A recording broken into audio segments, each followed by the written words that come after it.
For today's video nga, nandito tayo ngayon sa Moriones Street, corner Masinop Street dahil dito nga merong murang meriendahan na nagtitinda. Talagang 35 pesos nga ay matitikman mo na ang mga quality meriendahan dito. Meron nga dito silang spaghetti, carbonara, habok, pwede kang mamili kung mataba o mapayat na noodles. Meron din sila dito mga lumpia, lumpiang sariwa at lumpiang toge na sa murang halaga lang. At dito nga lang yan sa Nathan Eatery. Matatagpuan sa Masinop Street, corner Moriones Street, Tondo, Manila. Nandito tayo ngayon sa Masinop Street, corner Moriones Street, Tondo, Manila. Dinayo nga natin itong merienda nila.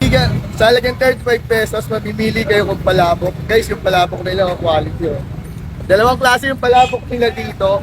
Merong matabang noodles, kaya itong manipis, guys. Yun. So yan, tikman na natin.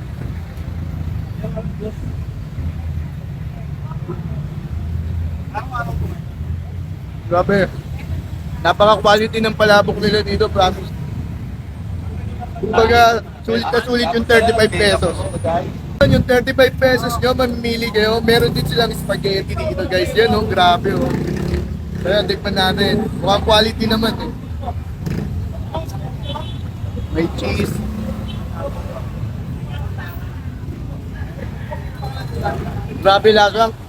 Grabe lasang fast food siya, pero nasa murang halaga lang.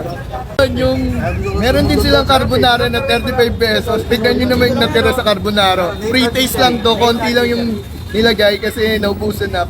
Talagang pinapatikim lang sa amin. Pero ito na lang yung lagay, oh. So yan, tikman na natin.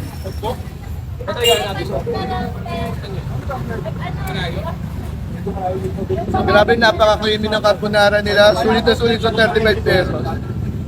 Meron din sila lumpiang toge, 10 piso. Masinop Street corner, ay, Moriones corner Masinop Street. Malutong-lutong pa. Grabe, napakalutong. Magkano yan? Magkano yan? 10 piso lang. Grabe, 10 piso. Napakasarap, quality.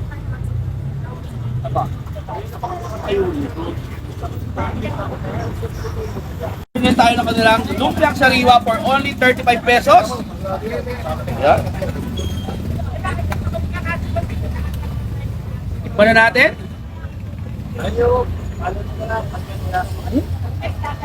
Grabe na. Grabe ang grab, no? Yung lasa nito, parang kaniti sa bahay. Ito naman guys, yung kanilang community, yung mga hotdog, dapat sa...